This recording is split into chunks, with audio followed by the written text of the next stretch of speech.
Bienvenue sur le podcast d'Equizen Conseil, l'âme des chevaux, le podcast pour connaître son cheval et mieux le comprendre.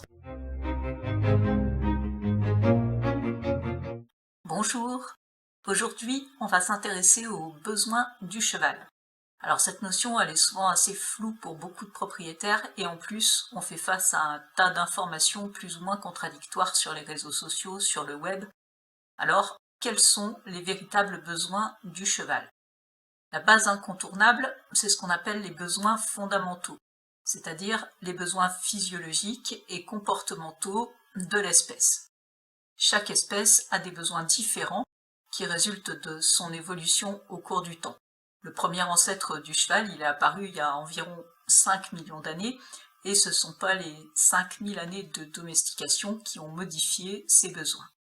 Le cheval, c'est avant tout un mammifère herbivore. Il a besoin de consommer des végétaux, essentiellement des graminées. Un cheval qui n'a pas accès à l'herbe ou au foin en quantité suffisante n'aura donc pas une alimentation adaptée à ses besoins.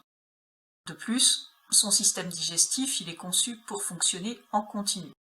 Il faut donc qu'il ait accès au fourrage quasiment en permanence. 2 heures avec l'estomac vide génèrent de l'inconfort, et au-delà de 4 heures, le cheval ressent de la douleur et on a un risque important d'apparition d'ulcères gastriques.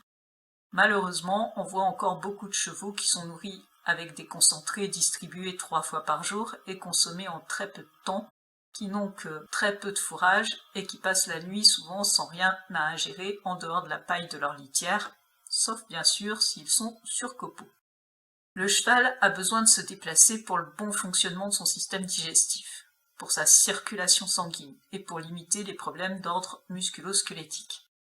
À l'état naturel, un cheval il est en mouvement les 2/3 du temps, soit pendant qu'il broute, soit pour aller d'un point à un autre. Le cheval, c'est un animal social. La présence de ses congénères lui procure un sentiment de sécurité. Il a besoin d'avoir des interactions avec eux. Les contacts tactiles sont primordiaux, les voir et les sentir, ça ne suffit pas à satisfaire ses besoins sociaux. Alors, la seule solution est-elle de mettre son cheval en groupe au pré ? C'est effectivement ce qui permet de satisfaire au mieux les besoins fondamentaux. Mais c'est pas toujours possible pour plein de raisons différentes. Ça peut être l'offre d'hébergement que vous avez près de chez vous, mais aussi parfois parce que votre cheval, par exemple, a du mal à s'intégrer dans un groupe. Un cheval qui a passé des années au box et qui souvent, de surcroît, n'a pas été sociabilisé correctement lorsqu'il était jeune, il aura du mal à communiquer correctement avec ses congénères. C'est pas rédhibitoire, mais ça va demander du temps et la coopération des professionnels qui accueillent votre cheval, qui n'ont pas toujours la volonté de s'adapter à chaque cas particulier. Pour autant, il existe encore des solutions. Les hébergements de type box paddock, par exemple, à condition que le cheval sorte tous les jours, au minimum 4 heures, si possible 12, ce type d'hébergement c'est un compromis intéressant. Si on peut mettre les chevaux par 2 au paddock, ou si les clôtures entre les paddocks permettent des interactions, on peut même satisfaire aussi les besoins de contacts sociaux. Parmi les besoins du cheval pour son bien-être mental, il y a aussi le besoin de se sentir en sécurité. Des conditions de vie inadaptées peuvent mettre à mal ce besoin, mais ce sont surtout les interactions avec l'humain qui peuvent générer un stress chronique. Ça comprend les interactions du quotidien, mais aussi toutes les activités pratiquées avec le cheval. Satisfaire ce besoin, ça passe par une compréhension du comportement et de la communication du cheval pour que nos réactions soient adaptées et qu'elles ne soient pas source d'incompréhension et de stress. Le cheval, il a aussi besoin d'être en bonne santé. Ça implique de répondre à ses besoins fondamentaux qu'on a évoqués au début, mais aussi d'être capable de repérer les signes de douleur et de maladie. C'est également respecter les capacités physiques de son cheval et l'entraîner correctement pour que les activités qu'il pratique avec nous ne soient pas source de blessures, de pathologies musculo-squelettiques diverses. C'est aussi lui fournir un environnement de vie sain et sécuritaire. La vie domestique, elle expose le cheval à des risques qu'il ne rencontre pas nécessairement à l'état naturel.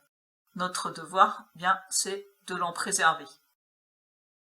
Enfin, et c'est essentiel au-delà de la connaissance des réels besoins du cheval, il faut observer. Chaque cheval est un individu à part entière avec son tempérament, son passé, ses éventuels traumatismes, son état de santé, son âge, etc. Il faut être capable de comprendre ce qui lui convient ou pas, et ça peut évoluer au cours de son existence. Ça demande pour l'humain de savoir repérer les signes de mal-être physique et mentaux.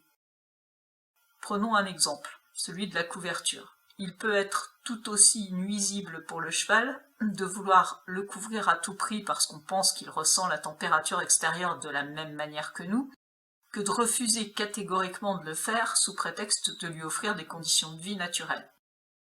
La vie des chevaux à l'état naturel, elle est loin d'être paradisiaque.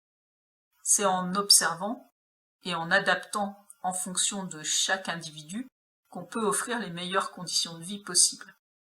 Si la domestication a des inconvénients pour le cheval, elle a aussi des avantages, alors autant qu'il en profite.